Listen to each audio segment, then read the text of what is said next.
Bismillahirrahmanirrahim. Welcome to the new lecture of physics. Today we are going to study about electrostatic.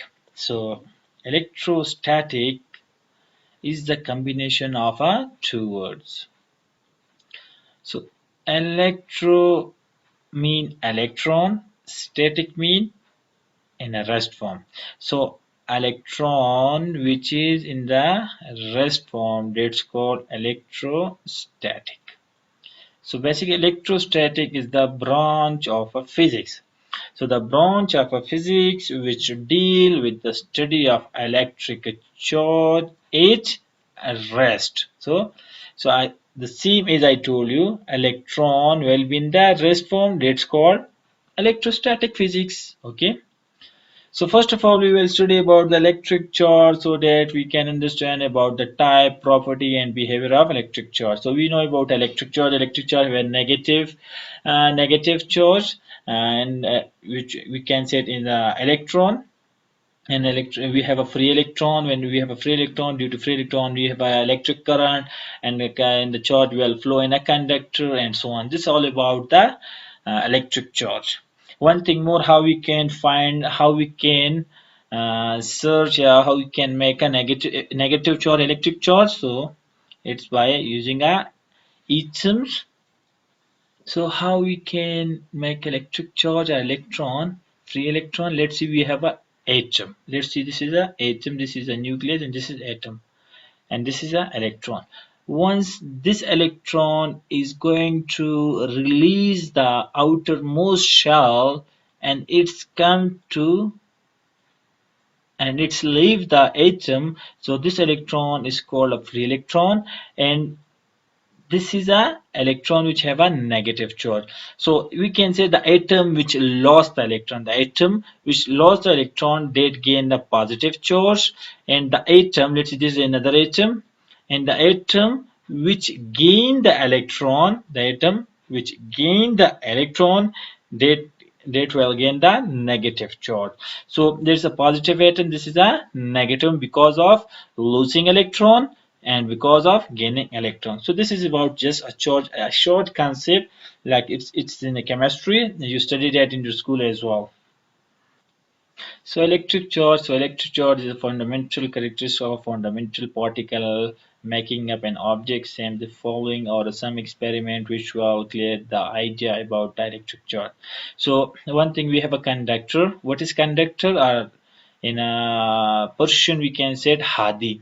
So in a conductor, electric charge move freely in response to an electric force. Just keep in mind, in a conductor is a device or is a item. Those atom is called a conductor which have a free electron.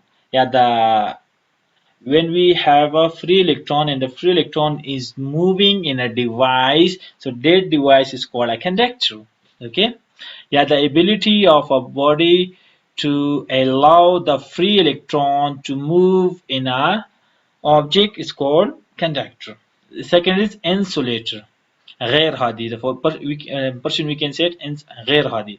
In insulator there will be no free electric charges, and there is no freely charges move, and no electric force will be there. So insulated means it's just like a wood. You know about a wood. In a wood, the charge will not flow. So that's called insulator.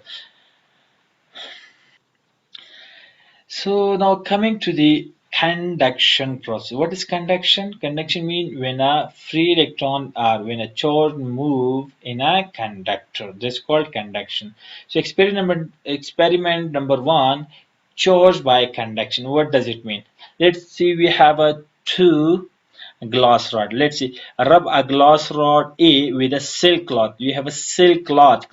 When you are rubbing a rod A with a cloth, so there will be creating a heat. So due to heat, there will be a some free electron. So after rubbing, the glass rod attracts small pieces of paper. When you rub this glass, so there will be some negative charges. So when you want to close the glass with the paper, so it will attract. Hope you guys are already experiment that when you have a, like when you are making your hair by a device, if you can use it out, or if you can take a pen and rub the pen in your hair, then close it with a piece of paper, so the piece of paper will attract by a pen. So it's a you already experience that in your life. So there is a force of attraction created, and this force is electrical in nature. Similarly, if another cloth B is rubbed with the same silk cloth, and these two rod A and B are brought to each other, then they will repel each other. Why? Because rod A and rod B, so both rod are rubbing with the same cloth. So with the same cloth you are rubbing rod A and rod B, so both of them will gain a same charge. It will gain, let's see, it gain a negative charge, it will give a negative charge. So when you are closing rod A with a rod B, so both have a same charges, and you know same charges will always repel each other. So due to a same charges, so rod A and rod B will repel each other. So it's another experiment too. A seam like when a rubber rod C is rubbed with a woolen cloth. Which one? A woolen cloth. So then it will attract small piece of paper, again the same, toward itself. Similarly, if another rubber rod D is rubbed with the same wool cloth, both are the same wool cloth, and these two rods C and D are brought to each other, then they will repel each again, because rod C is rubbing with the same cloth, woolen cloth, and D is also rub with a woolen cloth. So both will gain the same charges. So same charge. Let's see. This is positive. Let's see this.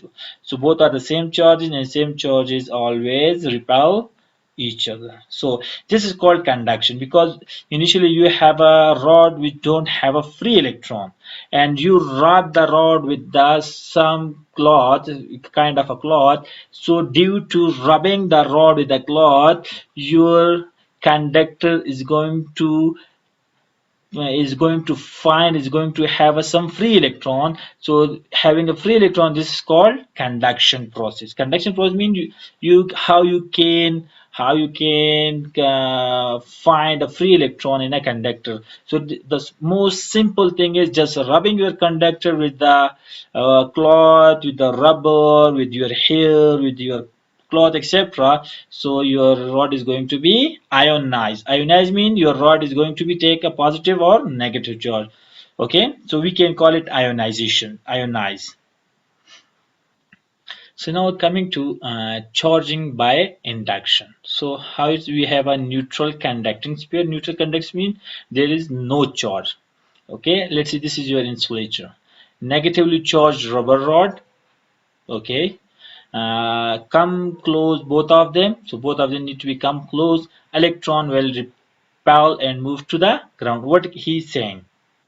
So now what does it mean? It means you have a metal sphere and you have a rubber rod. So initially there is, this is insulator, this is your insulator, and you are rubbing the rod with the metal sphere, and so the rod will have a negative charge after rubbing, and the sphere have a positive and negative charge. So why the negative charge come to this end? Because negative charge attract a positive charge. So due to this rod, the rod is in this position, so all the positive charges coming to this surface. If your rod will be in this, if the rod is in this position, okay, and the rod have a negative charge, so the positive charge will be there now, because negative charge attract positive, and there will be negative.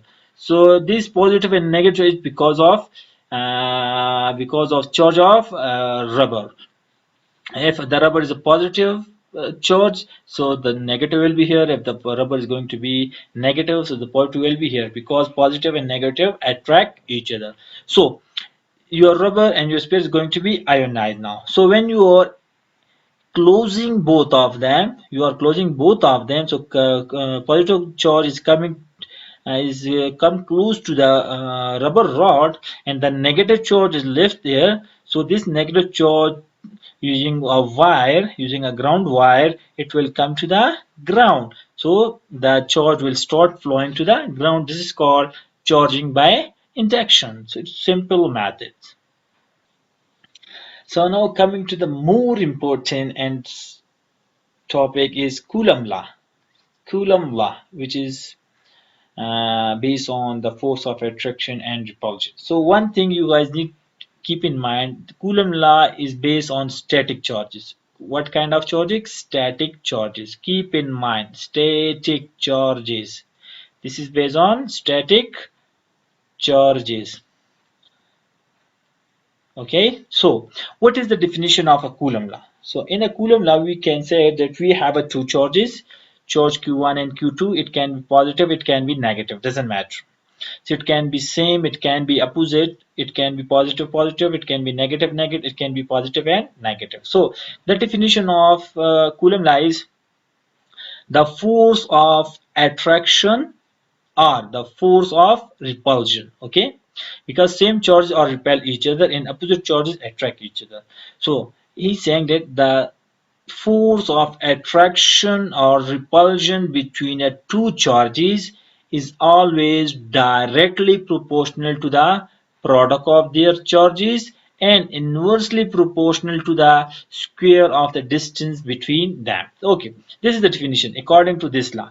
The force of attraction or repulsion between two static charges, keep in mind static charges Q1 and Q2, is directly proportional to the product of their charges, magnitude of their charges, and inversely proportional to the square of the distance between them. Okay, keep in mind.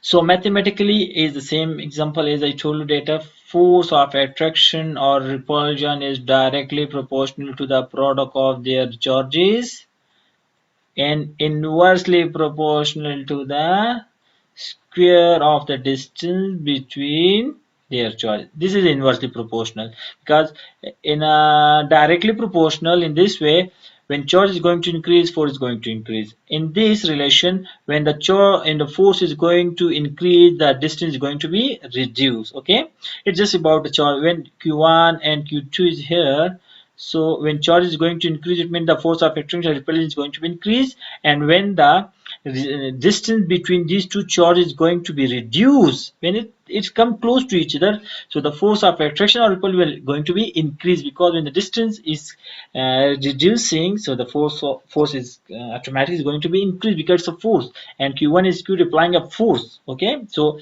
Q force is direct. This is your equation 1 and this is equation 2. Add both equation 1 and equation 2, so you will get force is directly proportional to Q1 Q2 divided by R square.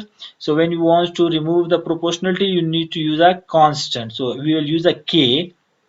Okay, and this K is equal to the 1 divided by 4 pi epsilon naught. 1 divided by 4 pi epsilon naught. So keep in mind epsilon, and the value of K is 8.99 multiplied 10 raised to power 9 Newton meter square per Coulomb square, and you can also use that 9 multiplied 10 raised to power 9. Okay, because 8.9 is around 9, so you can use this, you can use this as well.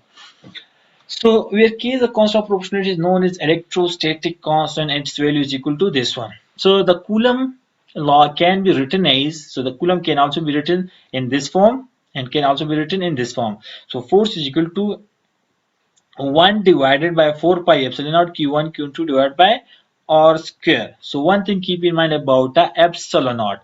So epsilon naught is the permittivity of a free space. So the quantity epsilon naught called permittivity of a free space, and its value is equal to 8.85 multiplied 10 raised to power minus 12 coulombs square per Newton meter square. So this is basically a value of, and the permittivity is kind of a resistance between the charge. Like we have a distance between the two charges. So in a distance we have a kind of a medium. It can be air, it can be a paper between the charges. So the permittivity is like a medium. So medium can be free space. In a free space we use this value. Okay, so this is a free space permittivity. So we also have a absolute permittivity, and we also have a relative permittivity. So we have a different permittivity. Epsilon naught. Okay, epsilon naught is used for a free space, so for a air. Okay, free space, and we have a absolute permittivity, and absolute permittivity is represented by this value. Okay, this is no need to write not here. Absolute permittivity. What is absolute permittivity? That you have a medium except a free space. You have a medium like you are using a paper, you are using a water, or you are using some other kind of a medium as well. So that's called absolute permittivity. And we also have a relative permittivity. So what is the relative permittivity? Relative. Okay, relative permittivity, which is more important. So relative permittivity is always equal to the ratio of absolute permittivity and a free space permittivity. What? So simple. What is relative permittivity? It is the ratio of absolute permittivity and free space permittivity. So absolute permittivity can also be written like epsilon naught multiply relative permittivity. So one thing keep in mind, once we are using free space, so for a free space, so the relative permittivity will always equal to 1. So it means your epsilon is always equal to epsilon naught. Okay, because we are using a free space medium, so it means both will be equal. So epsilon will be equal to epsilon naught. For a free space it will be equal, and for a free space relative permittivity is always equal to 1. Okay, keep in mind. So it's about the value of k. If there is a medium between the two charges, then the value of k can be like this one. If there is a medium, say medium. Medium means you have a epsilon. Epsilon, so we can use, because epsilon is always equal to, I told you before, epsilon naught and epsilon relative. So you can use epsilon here to remove, or you can use these two values, epsilon naught and epsilon r. So it's up to you. So using at these two, because we have epsilon naught value and we can have a epsilon relative value. So where epsilon r is called a relative permittivity, and its value depend on the material used as a medium between the charges. So material used in a medium. So it can be water, it can be paper, it can be wood, whatever you like it, whatever you are using in between the two charges. Okay. So then the Coulomb law can be written as, so when there is a medium, so before, now it's a medium again, it's another medium, it's not a free space, so again we are using epsilon, so we can use epsilon here, just simple epsilon, or we can use epsilon naught and a relative permittivity, so you can use both of them. If you have a value of epsilon, so you can just put the value of this one. If you don't have a value of epsilon, so just put this equation. Okay, so now in a medium, so the Coulomb force is always equal to 1 divided by 4 pi epsilon naught relative permittivity q1 q2 divided by r square. If it is free space, if it's a free space medium, so relative permittivity will equal to 1. So put 1 here, then you will have a same formula in the first equation, if you can see it. So you will get the same formula again in a free space. So epsilon relative permittivity is doesn't matter when you have a free space medium.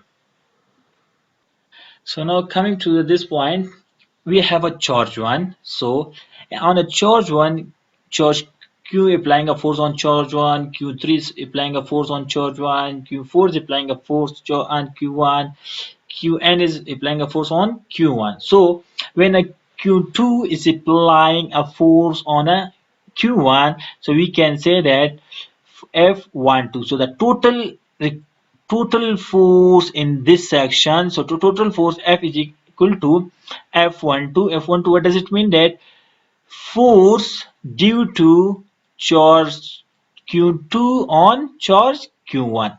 Keep in mind how we can say that the force which is applied by a Q2 on Q1, Q2 on Q1. So we can say the force due to charge Q3 on Q1, the force due to charge 4 on Q1, and so on. Okay, so all the force is going to be 8. So the total force will be F12 plus F13, and that will be your result, that will be your final force in this section. Okay. So we can say it like a superposition theorem. So this is the simple view. And so if you want to use Coulomb law now, so in this you will have a k q1 q2 divided by r square. Then here you can use K, Q1 and Q3 because we are using 3 and R square. Here you can use Q4 and Qn and so on. Okay, this is the result of by finding this equation. So now coming to the very simple problem of a Coulomb law, he's saying that two positive charges Q1 and Q2 are fixed on x-axis with the magnitude of Q1 is this one, Q2 is this one, okay, respectively, and the distance between them is r equal to 0.2 meter. What is the magnitude of force on a charge Q1 and also find the direction of the force with respect to x-axis, okay? So coming to this one, so you have a formula F is equal to K Q1 Q2 divided by R square. So you have a K value 8.9 multiplied by 9 Q1 and Q2 and your result will be this one. So since both charges are positive, so the both charges are positive, so there's the force of repulsion and charge Q1 will move toward the negative axis because you can see it here. So this is Q1, this is Q2, both are positive. So when they are going to same charges are going to repel each other, so Q1 will move back. So let's see, this is your zero axis, this is your positive axis, this is your negative axis. So your Q1 will go towards negative x-axis. This is your final result. So coming to another example, if the given figure find out the this is your given figure, find out the net electrostatic force on a charge Q1. You have a charge Q1 due to Q2, you have a Q2, so and Q3, which is negative charge, lies on the same axis where r is equal to 0.2 meter. Also find the direction of the electrostatic force on Q1. Find out the electrostatic force on Q1. This is your basically the distance between Q1 and Q2 is equal to 0.02 meter, and the distance between Q1 and Q3 is 0.015 meter. So applying a formula of Coulomb law first of all. So F12, because we need to find a force. Let's see in example, if you can see here. So find the direction. Where is it? So electrostatic force on a charge Q1 due to charge Q2. So the force due to Q2 on Q1, so we need to find F12. So K Q1 Q2 divided by R square, you have a K value Q1 and Q2 and you have a this value as well. So this is your F12. So again he's saying that also find the force Q3 on Q1. So Q3 on Q1, so again same formula, Q force 13 K Q1 Q3 divided by R square, and so putting the values F13, you have a K values, you have Q1, Q2, and you have a value of R. So just simply put here and you will find F13. So now the total force on the charge Q1 due to Q2 and Q3. So F12, F13. So what is the total charge on the Q1 now? So total charge on Q1 is equal to F12 plus F13. Added both of them and you will get the final result. This is your final result. So this was another example. So just read this statement and you will get the required concept behind the example. And so solve all book example as well. So now coming to another topic which is called charge is quantized. What does mean charge is quantized? Quantization mean the charge will be 1, 2, 3, 4, 5, 6, 7, 8, 9, 10. It will not be 1.1, 1.2. So simple thing is in a quantization your charge will be the whole number. So if the charge is in a fraction, it will not be quantized. Okay, so simple. Matter is discrete, such as air and water are not continuous but are made up of the atom and molecules. Similarly, charge is not continuous but discrete, and it's made up of certain elementary charges. Any positive or negative charge Q can be written as Q is equal to Ne. Just keep in mind this formula. Q is equal to Ne. N is a number of electron. A is your electron. So you have a 1, 2, 3, 4, 5, 6, 7 plus minus. Okay, the whole number. and is your charge of electron. A charge of electron is 1.610 multiplied 10 to the minus 19 coulomb. So the elementary charge E is one of the important constant of a nature. It's just simply and explanation. For example, a particle may have a charge of 10 e, 24 e minus 5 e, but it cannot have the charge of 3.5 e. I told you, we in a quantization we don't have a value in a fraction. We always have a whole number. So when a physical quantity such as charge can have only discrete value rather than continuous, then we say that the quantity is quantized. The value of elementary charge is very small. For an ordinary light bulb, about 10 to the power minus 10 to the power 19 elementary charge electron enter the bulb every second and just as many live. It's just about quantization. Just keep in mind about quantization that your charge will always be in a whole number, always be in a quantized. It can be 1, 2, 3, 4, 5, 6, and so on. It will not be in a fraction. It will not be in a 1.1 and 1.2 or 2.1 and 2.2. Okay.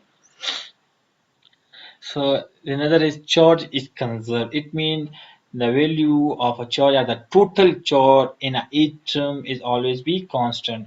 So we can say charge can transfer from one object to another object. From if we can transfer a charge from one atom to another atom, but the total charge remain constant because we are just transferring the electron from one atom to another atom, but at the end when we are going to add both atoms, then the total charge will remain the same. Okay, so this is called charges conserved. So this is like we can say conservation of a charge. So coming to the another example, sample example problem number 3, calculate the total charge present on the surface of a sphere having a 500 free electron. What's the total charge? Find out the total charge. So we have a Q is equal to any formula, and you know about the electron charge value, and you have a number of electron. Just put it out and you get. So keep in mind is the unit of a charge, which is Coulomb. Okay. Coming to another example, find the number of electrons present on the surface of a rod having a total charge. Now we have a total charge. We have a total charge, but we need to find number of electrons. So we have a Q is equal to any formula. We need to find N here. So Q divided by E. So total charge is minus 15 microcoulomb, and we have a charge of electron put out, and you will get the required answer. What they keep in mind, this is number of electrons. So number of electron doesn't have a unit, it's just a number. So number doesn't have a unit. Keep in mind number doesn't have a unit. So required answer will be this one. Now we don't have a unit because this is a number. So this was the lecture. So hope you guys find it well and you will get your info from this. If you guys find any questions, you can ask, and you can also mention on the commentary as well. So thank you for your time. See you in next lecture.